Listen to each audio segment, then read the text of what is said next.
Hey everybody, Taylor Lyles with the Greenville Home Builders Association, and this is the Think Big podcast.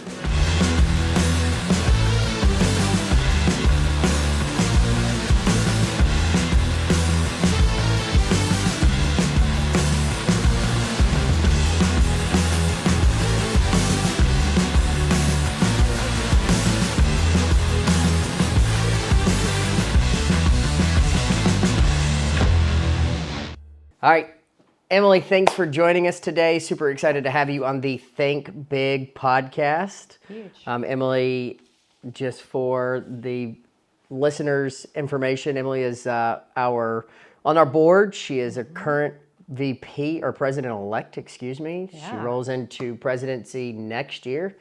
Be the second female It's exciting. of the board of directors for the Home Builders Association of Greenville in 67 years. It's a little overwhelming. I mean, it took a little while to turn that ship. I know Susan Vernon was one of the main ones that kind of said, hey, I'm here. Yeah. But super exciting. Emily, Big just for the group, kind of tell us who you are, what you do, who you're with. Yeah. So, Emily Raines.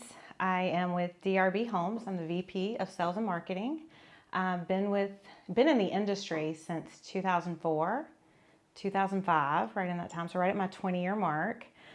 Started the traditional way into sales, and then I've been in management since about 2016, and kind of worked my way up.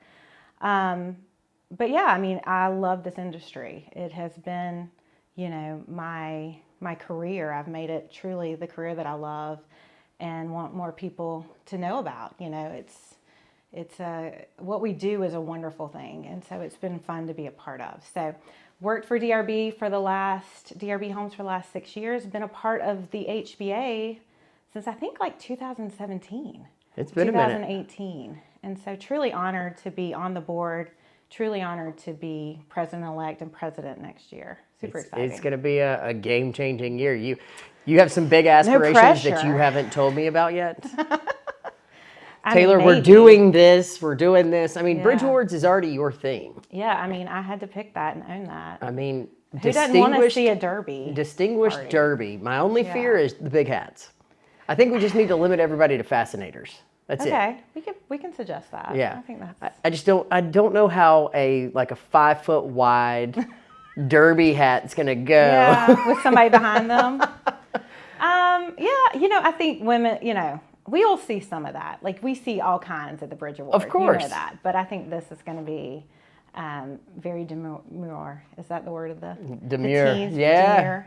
There we Very go. demure. Already dropping the Demure derby. Maybe we should have named it that. The teen stuff. I love it. I got two of them. Demure derby. We may have to need to tell change Jenna it up. about that and get her to take a look at it. I agree. So 20 years. Yeah. You've seen this industry change. You've I have. seen the ups with the highest of highs, and you've seen the lowest of lows in 2008. I did. 2009, 2010 time frame.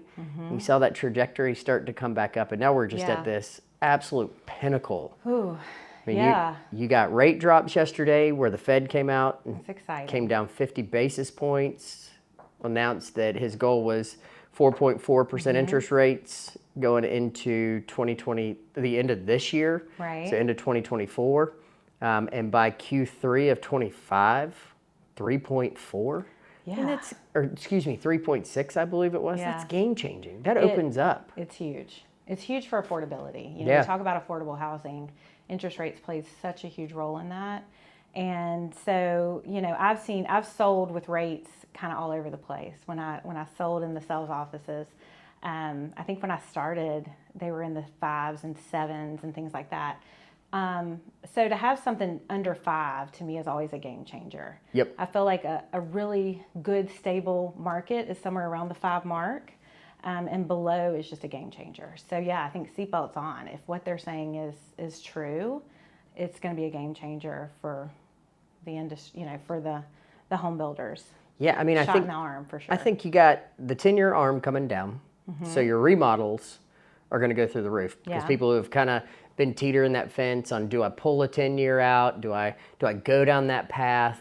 Right. With that coming down drastically with the 50 Yeah. basis point drop yesterday, I think you're going to see that trigger that lever, I should Yeah. say, Yeah. get pulled. But I think the new construction, I think you're going to see people that have had this rate lock mindset kind of shift a complete 180 degrees, and they're going to say, all right, you know what? I can't afford now because Right. that 2%, I'm saving $800 a month, roughly, depending Right. on the home price, but I'm saving that, so it's going to open up a lot more opportunity. So, Absolutely. so builders in your position from the production side are at a huge advantage because I'm sure you have inventory We do. out on the market. Tell me Yeah. about kind of the inventory that you have. Like, what do y'all seeing? Some hot price points?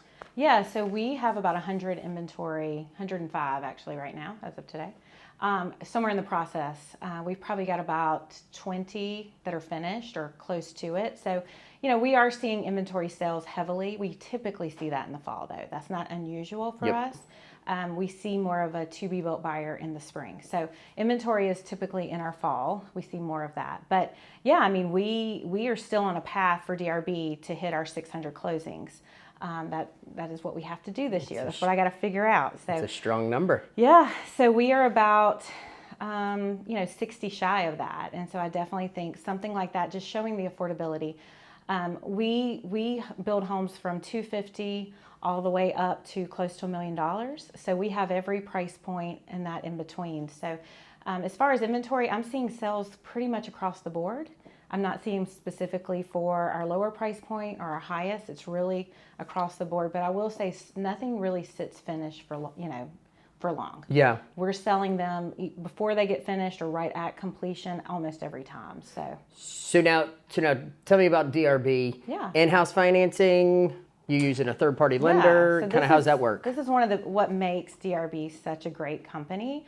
We don't have in-house lender. Okay. So you can use any lender and get our incentives, get our buyer incentives, which is huge. I think we're really about the only builder that does that or does it consistently. Yep. So yeah, if you have a great relationship with your lender or you have a credit union that you've always worked with or things like that, we allow that, and you can use any lender and receive our buyer incentives. So, and we run strong incentives, usually about up to 6% in Wow. incentives. That is a strong incentive. To help. Right, to help with closing costs, to help buy down the rate. That has Yep. been the huge need over the last 2 years. So, we have enough incentives. We allow you to use your lender. We do have approved lenders that are great, but you don't have to use them to get the incentives that we offer. So now I imagine in a low interest market, your incentives are being used for something completely different than they're being used for today. Yeah, I mean, I think we then see people put more money in the home, right? So those upgrades and things that they wanted, that they had to, kind of do away with for affordability, they're now allowed to kind of put them back in the home. Yeah. So we'll see more option take or upgrades, I guess you could say, added to the home because that money now can go in that direction. Not having to buy down that 7.5% they get to interest get rate. that quartz that they really wanted, or they Yeah. get to get that gourmet kitchen or upgraded shower that they really wanted. They don't have to sacrifice on those things. Yeah, I feel like if you put it off when the house is built, it's a solid 10 to 15 years before you actually upgrade that Yeah, quartz. it's true. Because things just keep getting in the way. Yeah. You think of another idea. Hey, I want to do this outdoor kitchen, or I want to do this Right. back porch addition, or I really need to take the carpet out of this bathroom. Well, life happens. Exactly. Right? Life happens. And so we do encourage people, when we sit to do a price out with someone, we're going to encourage them to do the things that are difficult to do afterwards or impossible. But we understand budget, and we know that today with car payments, with everything that's a family has on them, there is sometimes things that have to be sacrificed. And so we help them work through those as to what that looks like in 10 years. But with the lower interest rate, it does give them more freedom of affordability. That's great. Where they can make those selections and be excited. I think we build a beautiful home. So if you've ever seen a DRB home, we are known for our quality of construction. And, we're giving them a great home regardless, but it just allows them to put a few more things that they want to see in the home. Well, everybody loves an incentive. It's They like that do. carrot on top. It's like, hey, I'm already Free here. money. Free money. Yeah. Oh, that's like the statement of I'm with the government and I'm here to help. True. It is money that has been allocated, but Yes. I'm not so sure it's free Well, there, Emily. Hey, they want to take advantage of it. We have it to offer. So. I love it. But it does give them freedom. We use flex cash, so a buyer can put it towards closing costs. They can put it towards a rate. They can take it off their price. It's flexible. A lot of builders are going to kind of pinhole you to say you have to use it to closing costs or you have to use it to this. We allow there's a lot of freedom of choice with DRB, That's which great. I think makes it really great.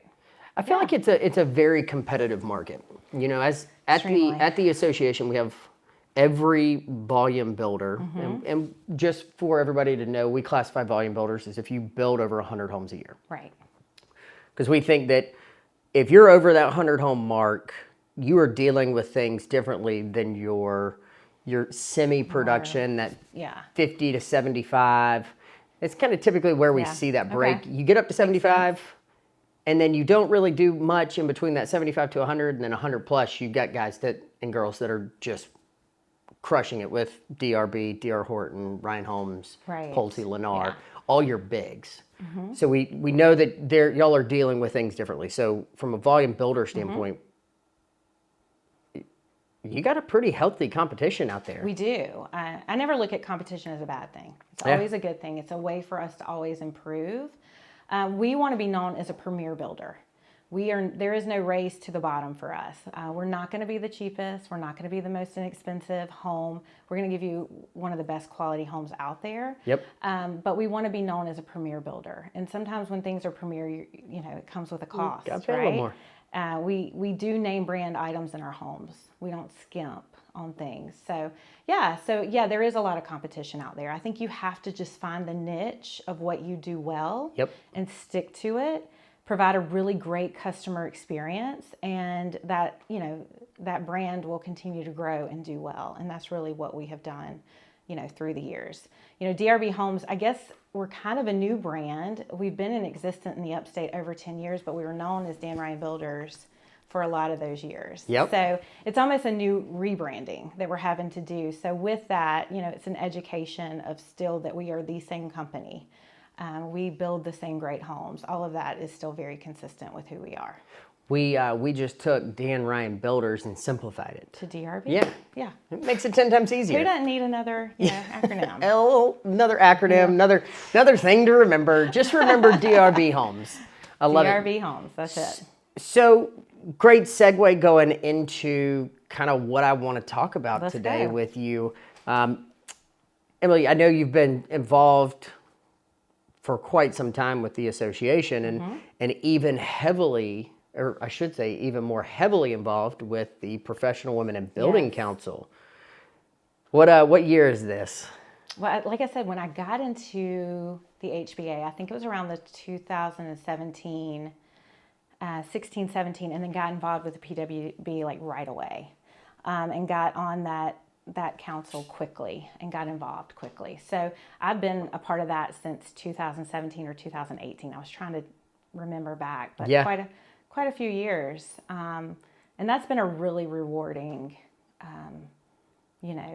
network of women to be involved with and doing great things in our industry, which is awesome. So just for the listeners, kind of talk about what the PWB is. I think you might be able to explain it even better than when I sell it to a member. Yeah. Like you're in it. I'm in it. Deal with this every day. You know how that PWB, Professional Women in Building, kind of has impacted you and your life. Yeah. So it's a great, women run board or council on the HBA. So we are part of the Home Builders Association.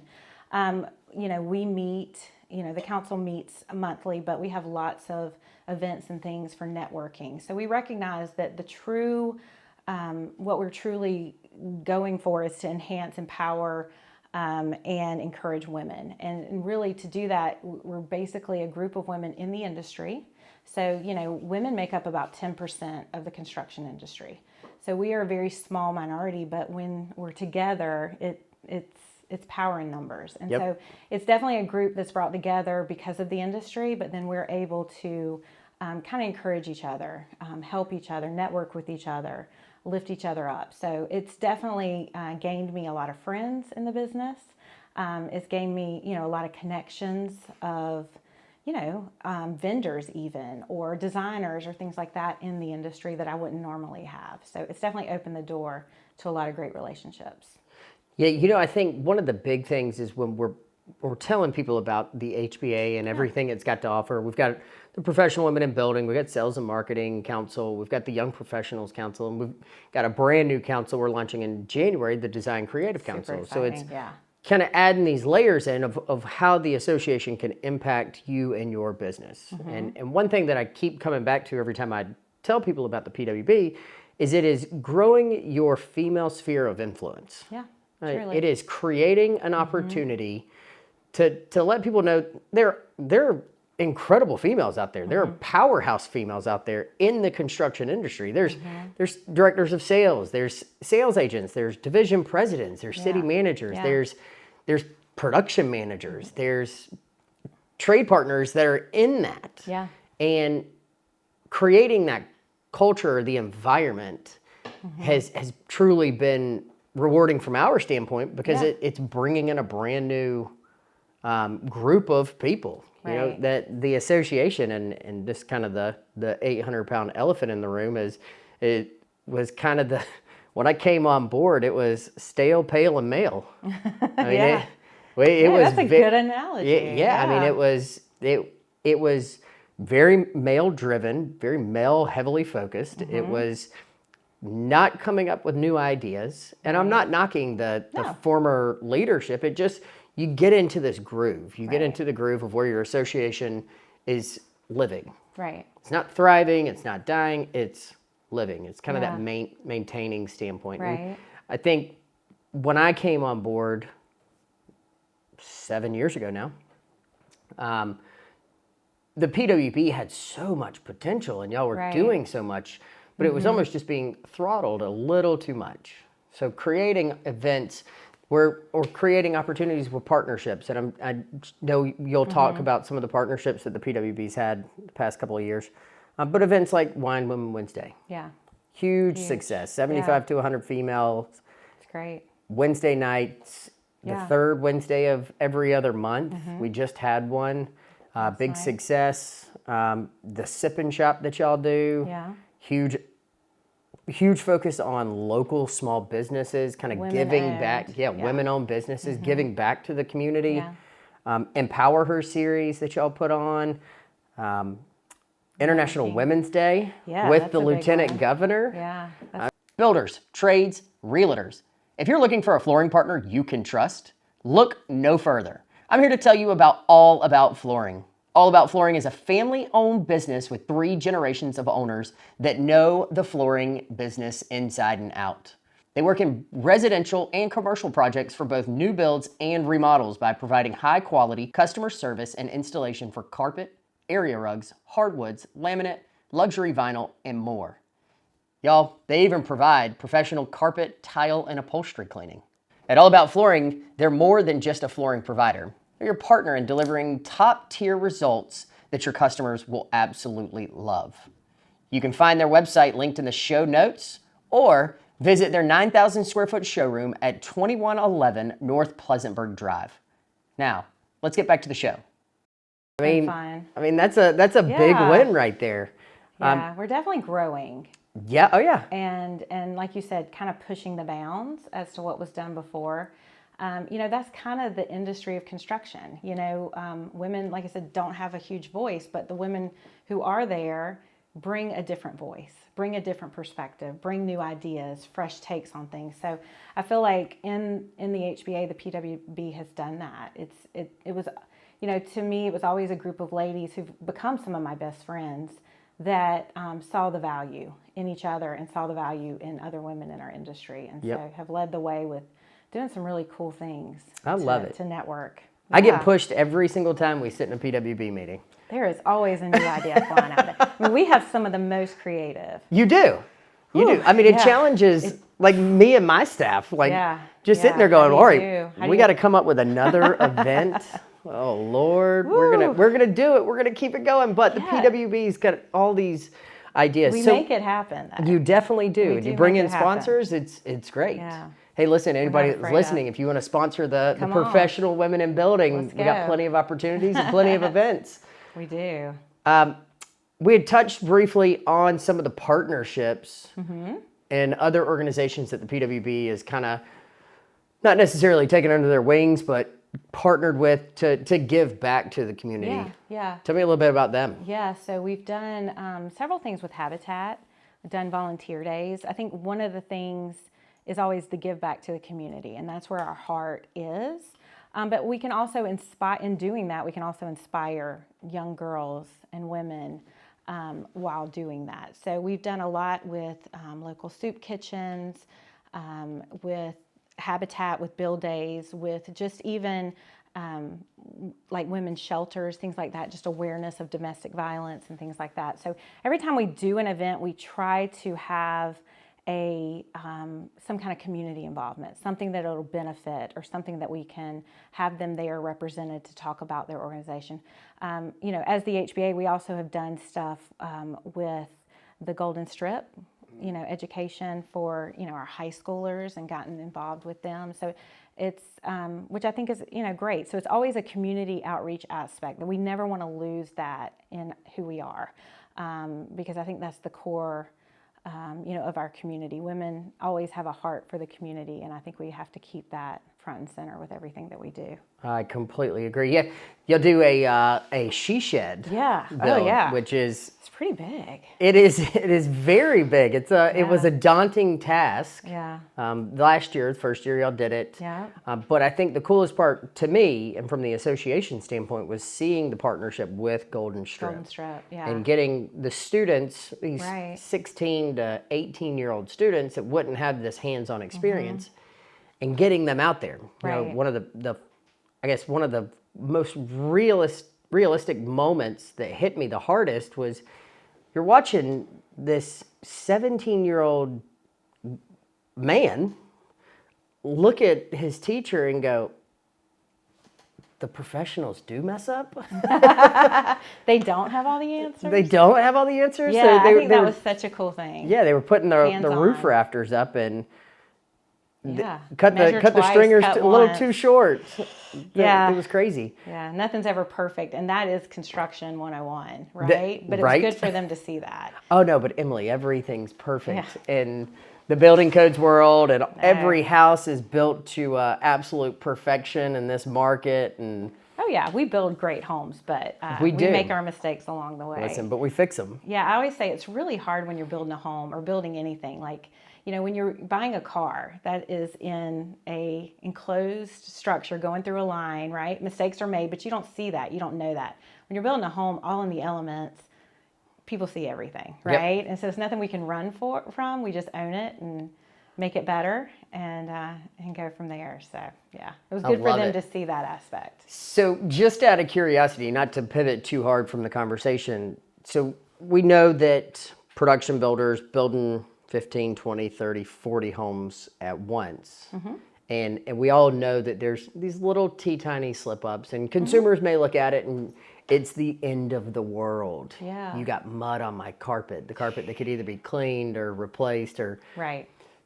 is always there want it is replaced. there a wild story that you have experienced in your career, 20 plus years, that just sticks out to you? Yeah, I mean, I would love to say it's a perfect process. I really would. And even the ones, it does seem like sometimes these homes are just like, it's always going to be this one, right? Like nothing ever goes to that extreme, but this one sometimes. Yeah. And so, that is common. I think I've seen it all. Nothing really surprises me anymore, maybe because I have seen it all. You have a home that's about at closing. They're closing the next morning. You walk in and it's completely flooded. Just things that you're just like, this is not, nothing sometimes in our control. Yep. That things just happen. And, the beauty of that is, there's nothing really we can't take care of and make right. But it's proactive communication, really. So, we never promise our consumers, our buyers, our customers a perfect process, but we're like, hey, we're with you this whole step. Yep. You're never here by yourself. There is, and proactive, hey, you're going to see a broken window. We know about that window. We're taking care of it. It's just important, the communication. Yep. So I think, we have to say this is a man-made product, all in the elements. What can happen is sometimes not in our control, sometimes it is.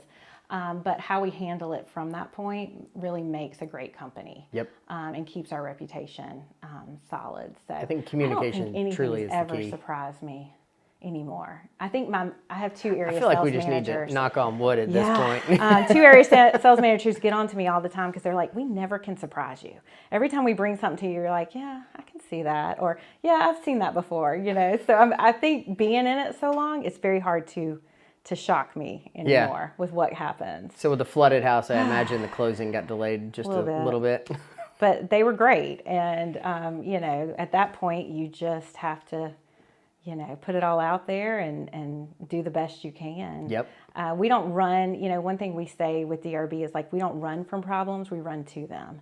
So that's the difference maker. If they know you are coming and you are helping and you're there with them, that takes care of a lot of the fear that they have. So you would equivalent DRB Homes is the white buffalo, kind of always running into the storm. So white buffalo. Okay, tell me. Yeah. White buffalo will never run away from a storm. So as soon as it sees a storm coming over the ridge mountain, the white buffalo always runs to it and runs through it because the quickest way to get through the storm is to go through the storm. Yeah.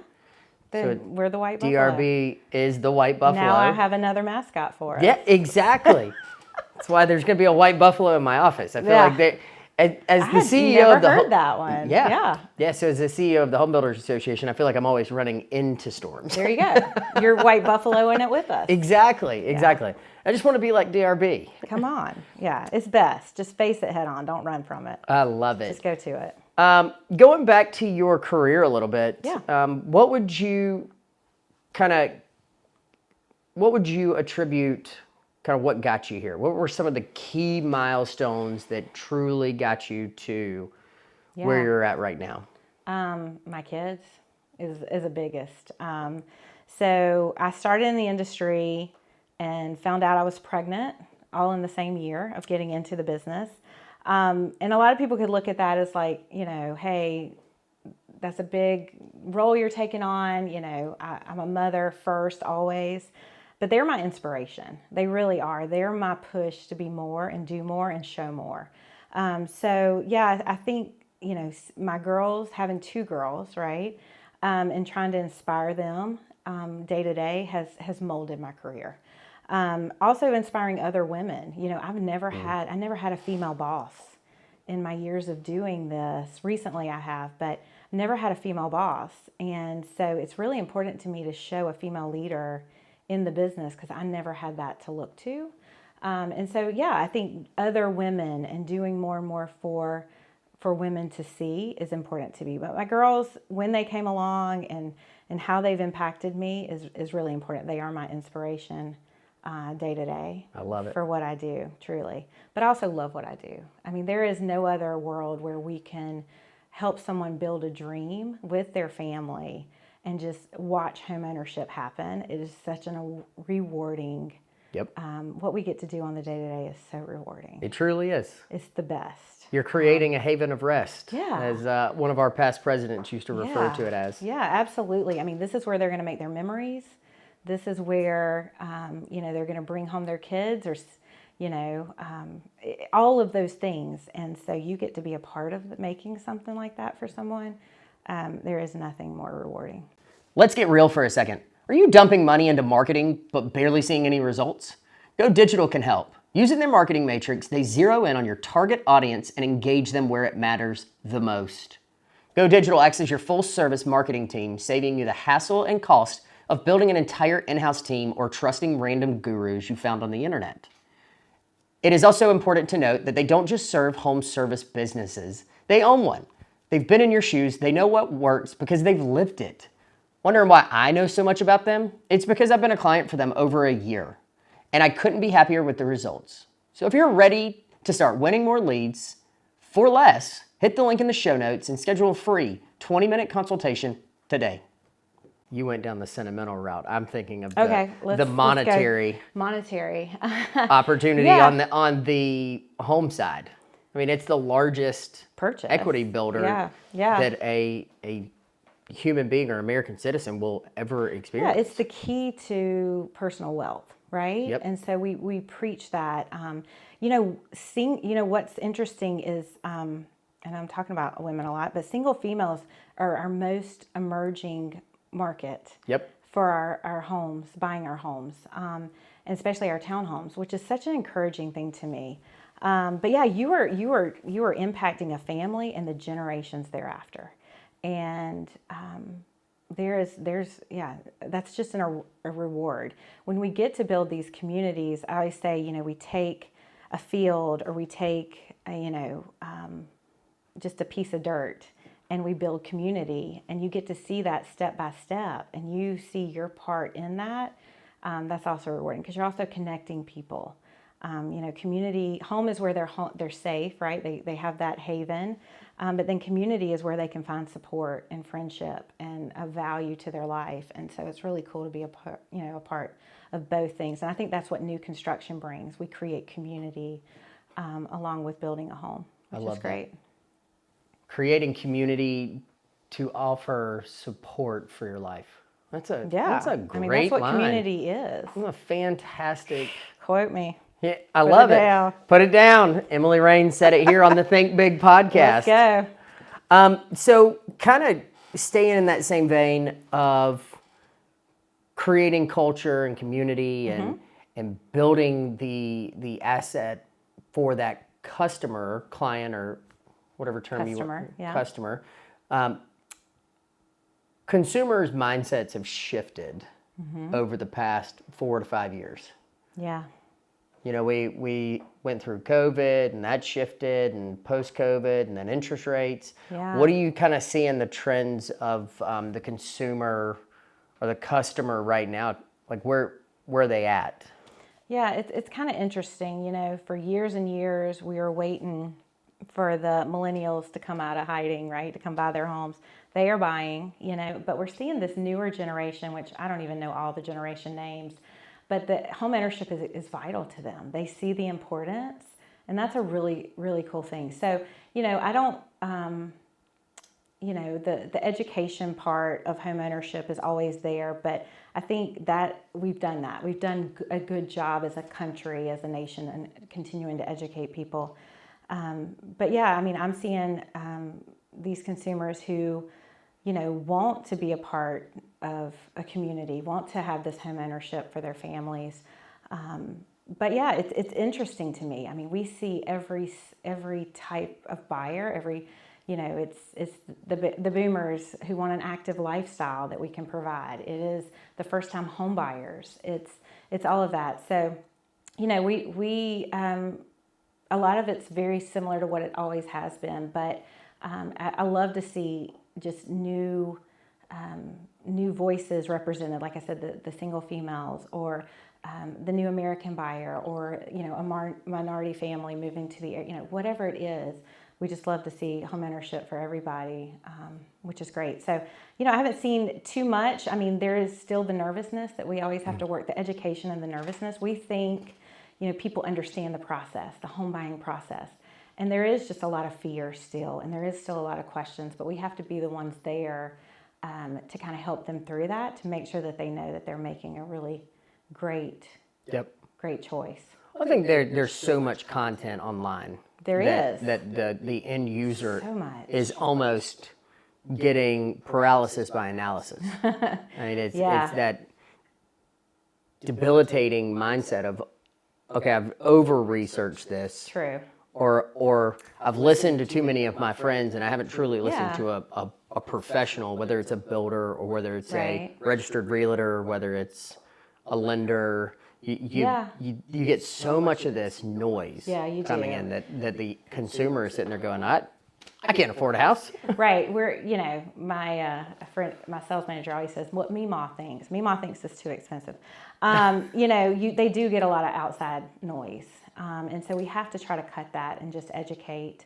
But I think, in doing that, we're always, just kind of walking them through the next steps. But yeah, we always say when somebody comes into our communities, that's almost like a be back. They have done so much research. They know so much about us already that is really a qualified person walking in your door. You're not having to share everything about everything. We still do that. We still take through the steps just to make sure they're fully informed. But yeah, there is so much out there at their fingertips. Yep. When I started in the business, we were faxing contracts. Like, how far have we come? And so, yeah, they're coming in with knowledge. Sometimes it's accurate. Sometimes it's not. Sometimes they just need to hear from someone else, but they're coming in. Our area is still growing. There is, these have probably been two of the hardest years in sales that I've experienced in all my years, besides the downturn, of course, but just of constantly having to convey a message that they're doing the right thing, that homeownership is the right thing, that they can afford them, and we've got tools to help them afford. Yep. And so it has been a struggle to continually keep that out there, but we're still selling homes. I mean, the Upstate is still thriving. Yep. And so we're just in a really great spot. 33 altogether. people a day right now Wow. is moving to the Upstate. So that's your Yeah. top 10 counties. Yeah, let's go. Yeah. It's wild. Yeah, I mean, we're still not seeing that surge of our locals who want to move up, sell their homes and kind of upgrade to something bigger. We are seeing it on a need basis, but because interest rates, they're at a 2% or a 3%, we've not seen that volume of that buyer come back. And I feel like if these rates dip, we will see that buyer get that ability to get back out there. Well, I think you need to tell your team to get their pencils ready. Sharpen them Yeah, things up. I did a call with them yesterday. I'm like, y'all get ready. Yep. This is huge for our business. And it's just a reprieve. I mean, we have battled and fought so hard for the last 2 to 3 years. Every buyer, every contract that we do write is such a success story because it has taken a lot of work to get there. So this could be a little bit of reprieve, and just to help people with affordability. There's people who cannot afford these homes, and we want to see them be able to do that. So this could be a game changer very quickly to a lot of people. I love it. Which is great. Listen, so as we start to wrap up,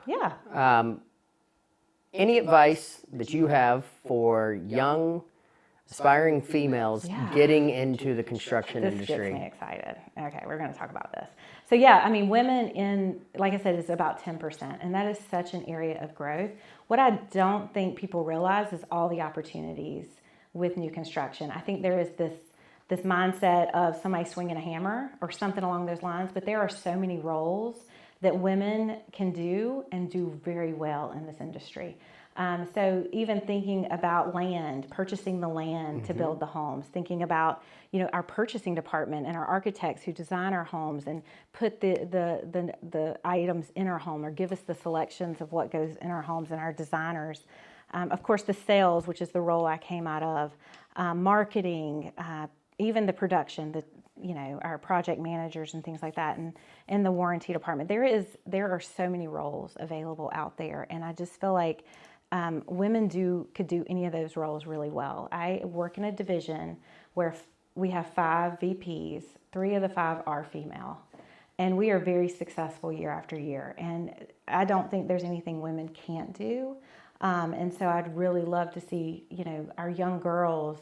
We do a lot of college recruiting and things like that. And it's recruiting, but it's also educating as to what fields are out there and what they can do to get involved with new construction, with the building world, because there are so many avenues that our voice and our skill set just sets us up well. Women are great problem solvers, and so there is every role, and we're also very collaborative, and so I feel like, and we bring a different perspective. So there's just a lot of value that we bring to the construction world, and I just think we have to educate young girls and women as to the opportunities. One thing I did not realize, I was doing a little research, is that the pay gap. So nationwide, a pay gap for a woman is 84 cents per dollar of what a man will make. Wow. But in our industry, it's 99 cents per dollar. So we are right there at our male counterparts. So there is opportunity, and there's opportunity to make really good incomes for your family. So it's super I don't think I realized that exciting. it was that close. That close. That's fantastic. Way to go, Right? construction industry. Oh, yeah. I mean, we might not be hugely represented, but there is avenues for us there, and Yeah. there is a way to make a lot of money. And we just need to educate. We need to tell people about all the different roles that are involved in new construction. Fantastic. Super exciting stuff. Well, so Emily, kind of how we wrap up the podcast, Okay. with it being called the Think Big podcast, how would you say the DRB Homes and you and your role Yeah. think big in your company? Yeah, that's a great question. I